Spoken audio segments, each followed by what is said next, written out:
Will China out-innovate the US? We have been used to seeing progress mostly arise from Western countries in the last 200 years of human history. Everything from the application of the steam engine to industry to the invention of the atomic bomb has been spearheaded in countries such as Britain, Germany, France, the Netherlands, and the United States. America prides itself on being the center of world innovation and attracting the most talented people from all over the world. But what if this is no longer our future? What if this is our past? China has long been considered a backward authoritarian state.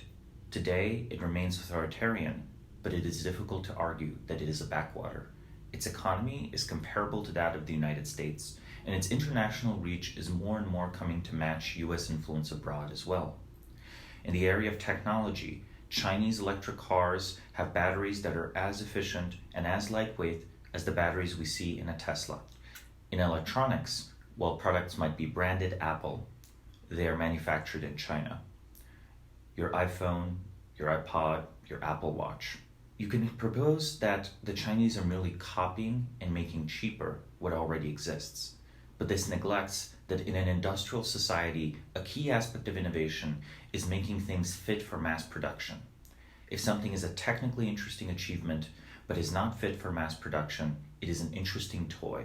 If it is fit for mass production, if you can have an industrial supply chain and an assembly line that economically churns out hundreds of thousands, millions, maybe tens of millions of something, be it a car or be it a phone, then you have something that transforms the economy as a whole. We should also consider that the Chinese state has proven quite competent in pursuing areas of development and has vowed to, by 2030, make China a global leader in artificial intelligence. Xi Jinping appeared on Chinese state television giving the equivalent of a State of the Union address with 2 books on AI on his desk. Can you imagine the US president appearing on television with non-fiction books on his desk, implicitly boasting about how he's reading them and how the entire nation should be reading them? The President's Book Club is perhaps a smart addition to the fireside chat, but one we are unlikely to see in the near future. China is also producing more AI papers than the United States. Now, of course, academic papers both in China and the United States are a bad correlate for knowledge. They are a bad correlate for intellectual innovation. They do, however, indicate the raw amount of resources put into maintaining a large class of academics and researchers. There are enough people in China that can make a living writing papers that they write as many papers as we see in the United States, at least in the topic of AI. Furthermore, innovation in biotech seems to be happening in China as well.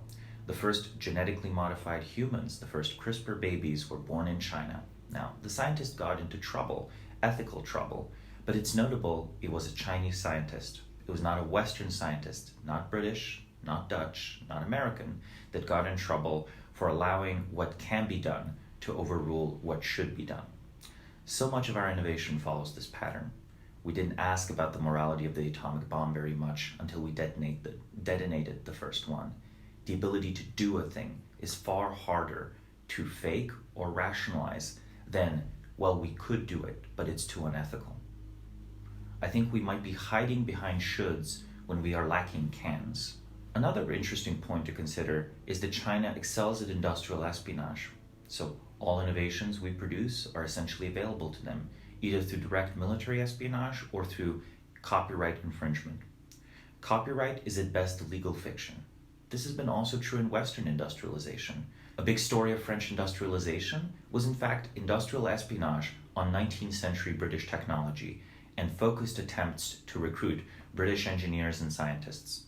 Today, China is very generous to Western scientists who choose to move there. So perhaps it will be Western scientists in China building the next generation of technology. For the first time in history, we are seeing a country that is successfully brain-draining America. Many Asian Americans choose to go to China to pursue their careers there. Many more Chinese, mainland Chinese, go to study in the United States and instead of staying and pursuing their careers here, return to China with their hard-won knowledge.